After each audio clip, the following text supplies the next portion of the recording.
Hello guys, welcome back to my channel.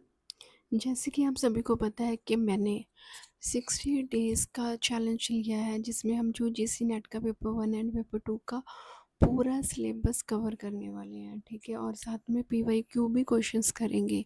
ठीक है, सो आज डे सेकंड है, जिसमें हम डीबीएमएस डाटाबेस मैनेजमेंट सिस्टम के बारे में पूरा पढ़ेंगे।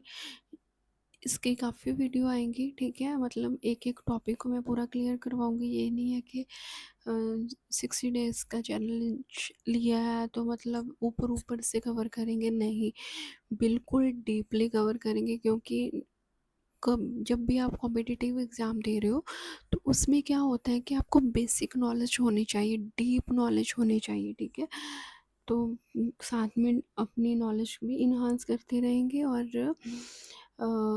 और अपना चैलेंज भी कंप्लीट करेंगे। ठीक है, सो आज डे सेकंड है, अभी हमारे पास टाइम है। ठीक है, सो ज़्यादा टाइम ना वेस्ट करते हुए पहले तो मैं आपको बता दूं कि अगर आपने मेरा वीडियो नहीं, मतलब चैनल नहीं सब्सक्राइब किया तो चैनल सब्सक्राइब कर लो, क्योंकि आपको भी बहुत कुछ कंप्यूटर के बारे में बहुत कुछ नॉलेज मिलेगी, सीखने के लिए बहुत कुछ मिलेगा आपको। ठीक है, सो हर एक कॉम्पिटिटिव एग्जाम में आप सभी को पता है कि कंप्यूटर तो मस्ट है ना, कंप्यूटर के अलग से मार्क्स मिलते हैं।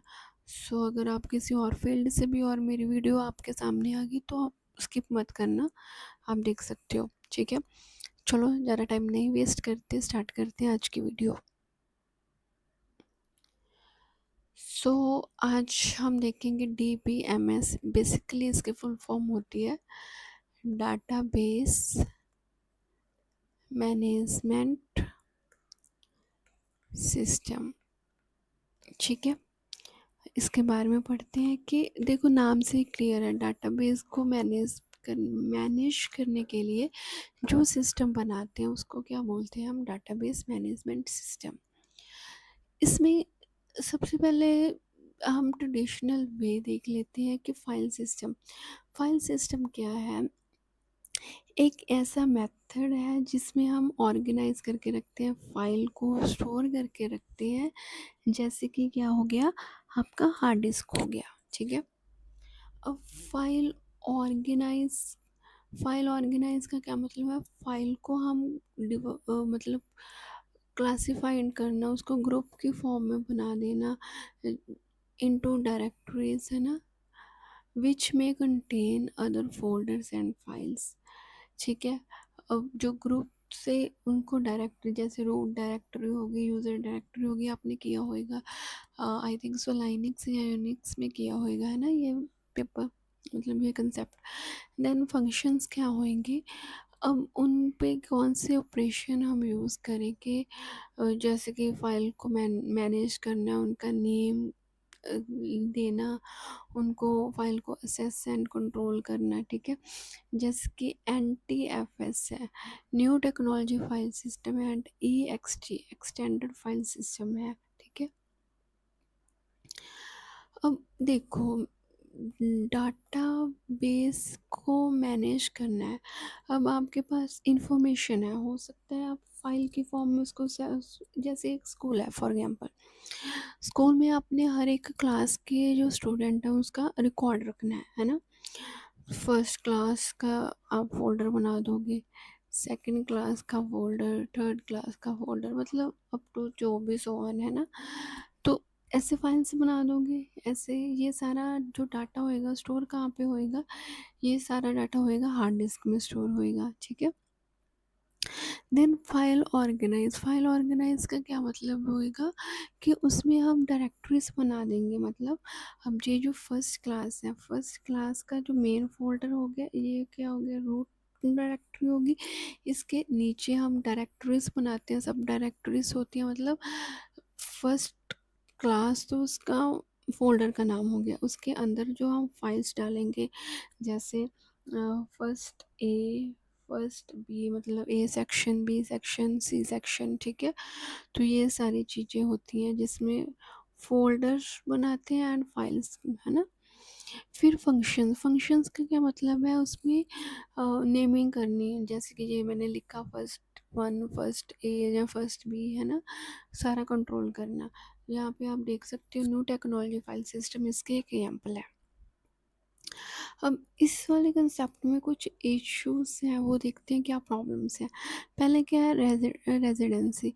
रेजिडेंसी का मतलब होता है कि कॉपी होना same multiple sections required update in each. तो क्या मतलब है, रेजिडेंसी का मतलब है जब आप फाइल ओपन करते हो, वर्ड की भी फाइल ओपन करते हो, हम उसमें अगर कुछ चेंजेस किए, चेंजेस करने के बाद आप देखो, अगर पुराना डाटा आपको चाहिए तो आप सेव कर दोगे, है ना। नहीं चाहिए तो आप उसी फाइल को अपडेट करके सेव कर दोगे। अगर आपको पुराना डाटा भी चाहिए तो आप क्या करोगे, सेव एज करोगे, थोड़ा सा अपडेट करने के बाद आपने एक फाइल और क्रिएट कर दी, ठीक है। तो मतलब डाटा क्या होगा, मल्टीपल टाइम कॉपी होता रहता है। इनकन्सिस्टेंसी का मतलब होता है क्योंकि मल्टीपल कॉपीज बन जाती है सेम डाटा की, ठीक है, मे नॉट बी मैच, ठीक है, हो सकता है क्योंकि आपने बार बार उस कैरेक्टर को चेंज किया। सेव एज करोगे तो नाम भी चेंज होएगा, डाटा हो सकता है मैच ना करे, है ना। तो ये चीज़ हो सकती है।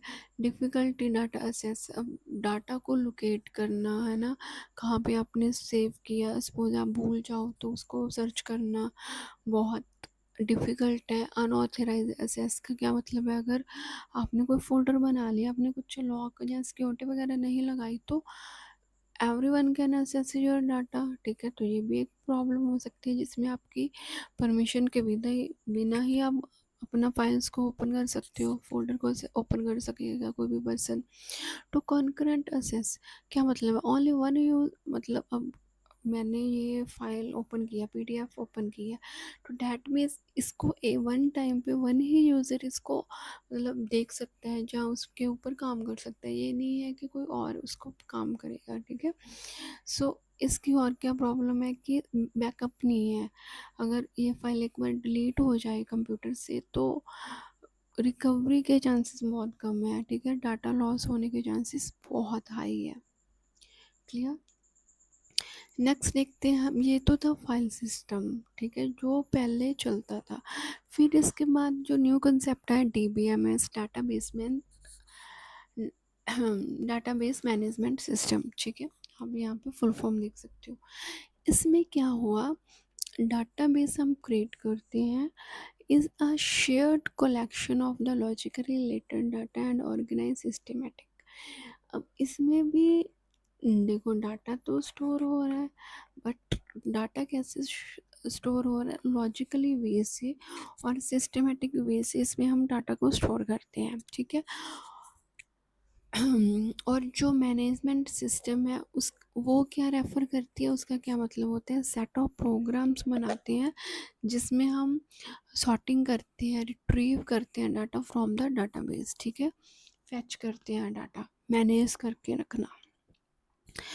अब database is a combination of the both. किसका कॉम्बिनेशन होता है, जिसमें हम डाटा, देखो फाइल सिस्टम में सिर्फ डाटा स्टोर ही हो रहा था, मेंटेन तो हो ही नहीं रहा था, बट इसमें हम मेंटेन भी करेंगे, ठीक है। अब हम डाटाबेस का प्रॉपर वे कि क्या होता है डाटाबेस। डाटाबेस में डाटा को ऑर्गेनाइज करके रखते हैं, जैसे कि रिलेटिव इंफॉर्मेशन स्टोर करते हैं कंप्यूटर के अंदर। इसमें डाटा क्या होता है, एक स्मॉल पीस ऑफ इंफॉर्मेशन होती है। किसके रिगार्डिंग ये हम डाटाबेस डाटाबेस के कह रहे हैं, वो किसका डाटा होता है, लोगों का डाटा होता है, जगह का डाटा हो सकता है, किसी चीज़ का डाटा हो सकता है। जैसे कि बहुत सिंपल सी एग्जांपल देती हूँ, जैसे कि किसी भी क्लास के हम रिजल्ट बनाना है, ठीक है, उसके इंग्लिश के मार्क्स, मैथ के मार्क्स, एसएसटी के मार्क्स, साइंस के मार्क्स, ठीक है। तो वो सारा भी क्या हो गया, वो डाटा हो गया, उसके अरेंज करना डाटा, है ना। तो डाटाबेस मैनेजमेंट सिस्टम में बेसिकली मतलब ये आप फिगर से क्लियर हो जाएगा कि आपको कैसे होता है। तो देखो, जो डाटाबेस मैनेजमेंट होता है इसमें हम डिफाइन करते हैं, रिकॉर्ड रखते हैं, क्वेरी भी होती है इसमें। अगर आपको कोई भी क्वेरी का मतलब आपको किसी स्टूडेंट के इंग्लिश के मार्क्स चाहिए तो वो कैसे सर्च करोगे, अपडेट भी होता रहेगा। अगर सपोज गलती से कुछ मार्क्स मिले, फिर उसके बाद रीचेकिंग हुई, उसके बाद उसके मार्क्स कम या ज़्यादा हो गए, है ना, तो अपडेट करना, ये सारी चीज़ें इसके अंदर आती हैं। और इसके लिए जो क्या कंसेप्ट काम आता है, एक तो डाटा किसके थ्रू आप एंटर करवाओगे, कोई एप्लीकेशन होगी, है ना, फिर वो डाटा सेव होता है। और डाटा सेव किसके द्वारा होता है, ऑब्वियसली यूज़र होएगा। हम ऑनलाइन रजिस्ट्रेशन करते हैं तो वो कौन करता है, यूज़र करता है। किसकी हेल्प से करता है, कोई तो एप्लीकेशन दिया होता है उसको, कोई तो लिंक प्रोवाइड किया होता है कि इस लिंक पे आप क्लिक करके आप रजिस्ट्रेशन कर सकते हो, ठीक है। और वो डाटा सेव कहाँ पे होता है, डाटाबेस में। इसके लिए स्टोरेज एरिया क्या होता है, अगर आपने कोई रजिस्ट्रेशन करवाई, name, father's name, date of birth डाला, वो किस फॉर्म में हो सकता है, या तो वो रिलेशन RDBMS की फॉर्म में हो सकता है, टेबल्स की फॉर्म में, या हियरार्किकल फॉर्म में हो सकता है, या आप फाइल क्रिएट कर सकते हो, या फिर आप ऑब्जेक्ट डाटाबेस क्लास ऑब्जेक्ट के थ्रू डाटा सेव कर सकते हो। There are multiple way you can store your data in your computer, है ना। सो अब हम देखते हैं operation perform by the database by the using database software, ठीक है। अब क्या क्या ऑपरेशन परफॉर्म कर सकते हैं, पहले तो हम डाटा डिफाइन करेंगे, डाटाबेस को डिफाइन करेंगे कि कहाँ पे डाटा आपने स्टोर करना है। फिर उसको क्रिएट करेंगे, ठीक है, रिट्रीव करेंगे, फेच करेंगे, अपडेट करेंगे, मॉनिटर करते रहेंगे, सिक्योरिटी की तरफ ध्यान देंगे, फिर उसका रिवीजन देखेंगे, ठीक है, कि सब कुछ अच्छे से हो रहा है या नहीं। सो देखो, तीन टाइप के DBMS होते हैं, डाटाबेस मैनेजमेंट के यूजर्स जो होते हैं, वो तीन तरह के होते हैं। फर्स्ट वन एक क्या होता है, एप्लीकेशंस प्रोग्राम। एप्लीकेशन प्रोग्राम क्या होते हैं, अब हमने डाटा ऑनलाइन लेना है। डाटा कैसे ऑनलाइन लेंगे, है ना, कोई एप्लीकेशंस बनाएंगे जिसमें हम अपना फॉर्म फिल करते हैं, ठीक है। यूज़र की कोई मतलब कुछ तो हमें किसी यूज़र की इंफॉर्मेशन चाहिए ऑनलाइन, तो कैसे मिलेगी, उससे हम फॉर्म फिल करवाएंगे। फॉर्म फिल करवाने के लिए एप्लीकेशन चाहिए, तो सबसे पहले आ गया एप्लीकेशन प्रोग्राम। देन आ गया उसके बाद एंड यूज़र कौन से होते हैं, जहाँ पे डाटा सेव होता है, कहाँ पे डाटा सेव करवाना है, वो सारा काम क्या होता है, एंड यूज़र का होता है। अब देखो, अब ऑनलाइन आपके पास लिंक आया, वहाँ पे आपसे पूछा गया अपना नेम लिखो और फादर्स नेम लिखो, डेट ऑफ बर्थ लिखो, तो आपने एप्लीकेशन के थ्रू डाटा फिल कर दिया और सबमिट कर दिया। अब वो डाटा कहाँ पे जाके स्टोर होएगा, वो किसको पता होएगा, वो एंड यूज़र को पता होएगा, वो कहाँ जाके इंफॉर्मेशन स्टोर हुई। फिर है डाटाबेस मैनेजमेंट एडमिनिस्ट्रेशंस, ठीक है। एडमिनिस्ट्रेशंस क्या होते हैं, एडमिनिस्ट्रेशन में जहाँ पे उनको फुल नॉलेज होती है, डीप नॉलेज होती है, उन्होंने पूरा डाटा को मैनेज करके रखना है, कंट्रोल उनके हाथ में होता है कि सारा कैसे data user application form fill करेगा और कहाँ पे जाके ये स्टोर होएगा, ठीक है। अब इसकी भी एडवांटेज डिसएडवांटेज देख लेते हैं हम। एडवांटेज क्या है, इजी है सब यूज़ करना इसको, इंटीग्रिटी मतलब एक्यूरेटली डाटा स्टोर हो जाता है, रिलायबल है। कॉन्करेंस का मतलब यहाँ पे क्या हो सकता है, ज़रूरी नहीं कि एक ही number of application form fill होते हैं, वो ऐसे थोड़ी ना कि एक ही यूज़र के पास अगर एक यूज़र फॉर्म फिल कर रहा है उसी टाइम पे दूसरा नहीं फिल कर सकता, नहीं, ऐसा नहीं है। Multiple user can assess.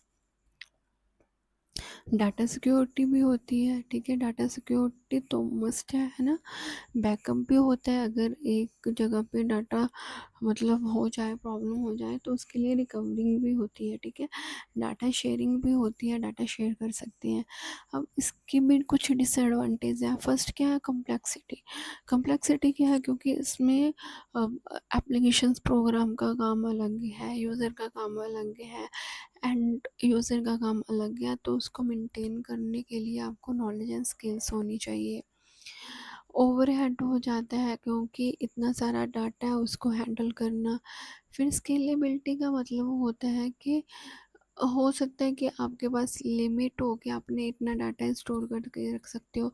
आपने देखा होगा कुछ एप्लीकेशंस होती हैं, जैसे आप फॉर्म फिल करते हो वो हैंग हो जाते हैं, या फिर कुछ ओपन नहीं होता, पेज नहीं फाउंड होता। तो वो होता है कि उसमें कुछ लिमिट होती है ना। और इतने हाई लेवल पे काम कर रहे हो तो कॉस्ट भी ऑब्वियसली इंक्रीज होएगी। लिमिट यूज़र केसेस मतलब not all application required a database. ज़रूरी नहीं है कि हर एक एप्लीकेशंस के लिए डाटाबेस चाहिए होएगा। ठीक है, तो ये सारी चीज़ें हैं। अब इसमें हम डिफरेंस देखते हैं कि फाइल सिस्टम एंड मतलब डीबीएमएस में क्या डिफरेंस है। सबसे पहले देखो स्ट्रक्चर क्या होता है।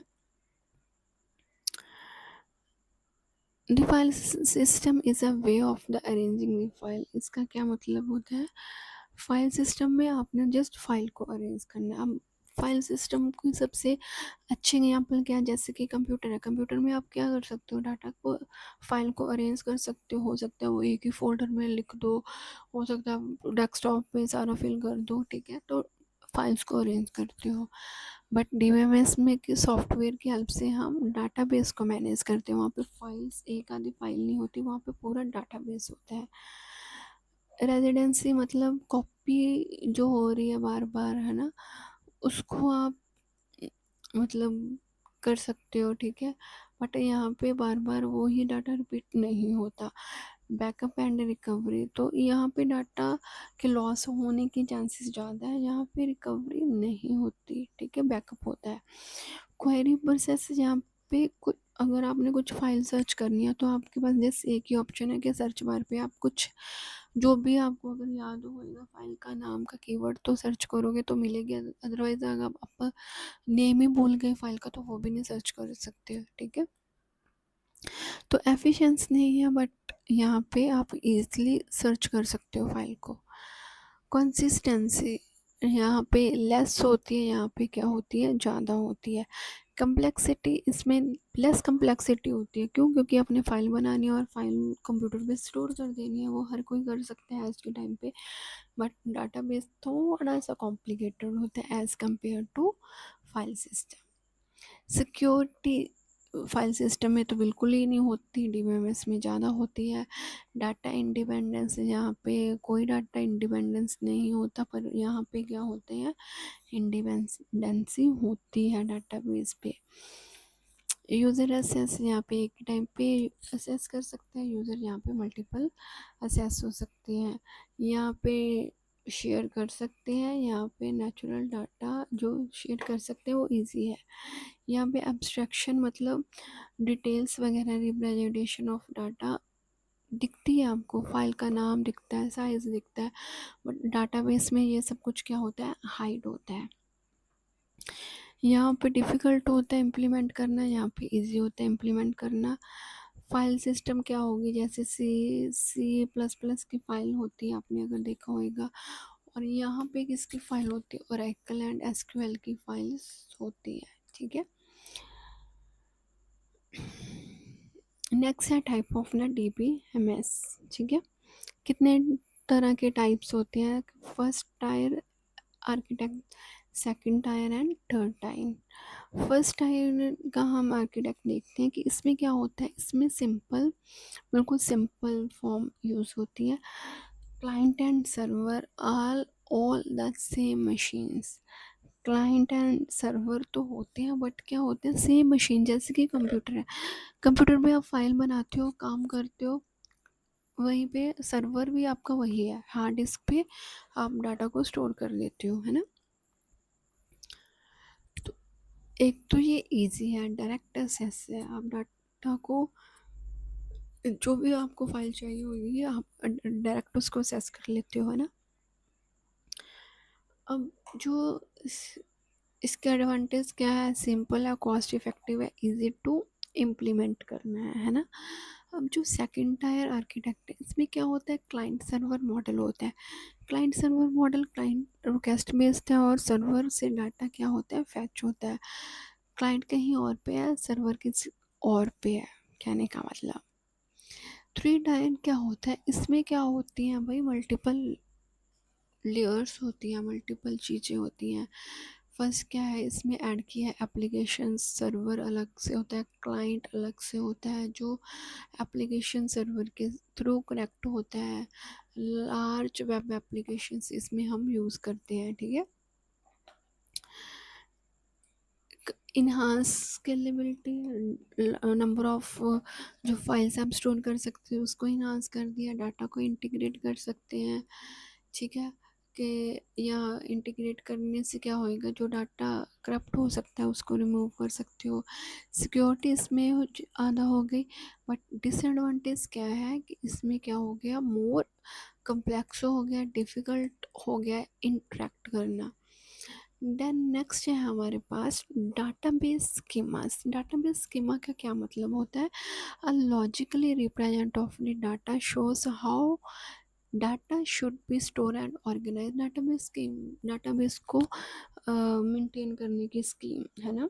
स्कीम में क्या होता है कि डाटा को कैसे अरेंज करना है, कंपोनेंट क्या होते हैं, टेबल्स यूज़ करते हैं, फील्ड यूज़ करते हैं, कैसे वो दिखेगा, प्राइमरी की फॉरेन की इसमें यूज़ करते हैं। मेन पर्पस क्या है कि डाटा को इजीली असेस कर सके, ठीक है।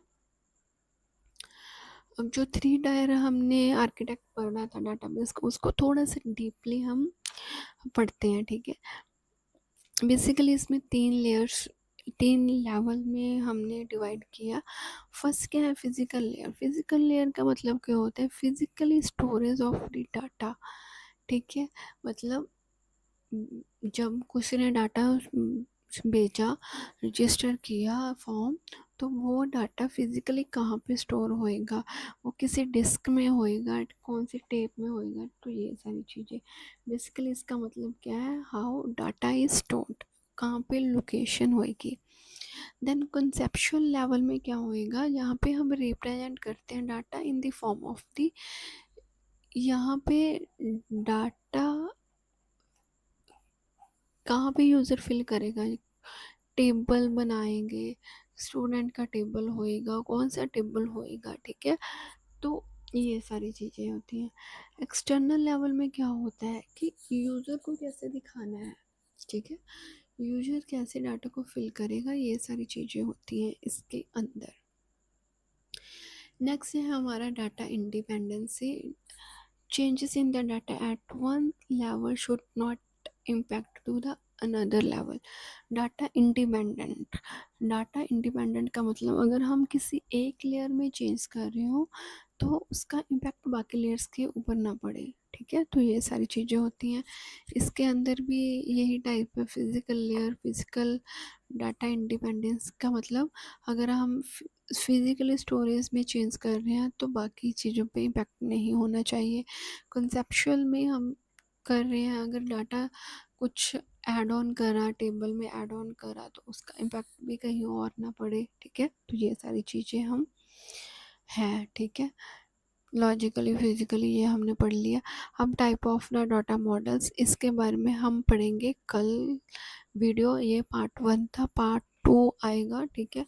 आई होप सो आपको मेरी वीडियो अच्छी लगी होगी, समझ आ गया होगा डाटाबेस मैनेजमेंट के बारे में।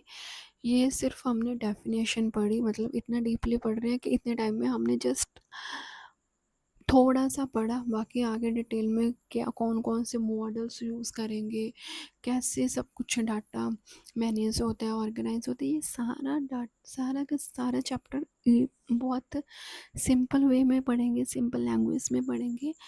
सो अगर अभी तक आप मेरी वीडियो देख रहे हैं तो प्लीज़ चैनल को सब्सक्राइब करना तो अभी बनता है। Thanks for watching my video.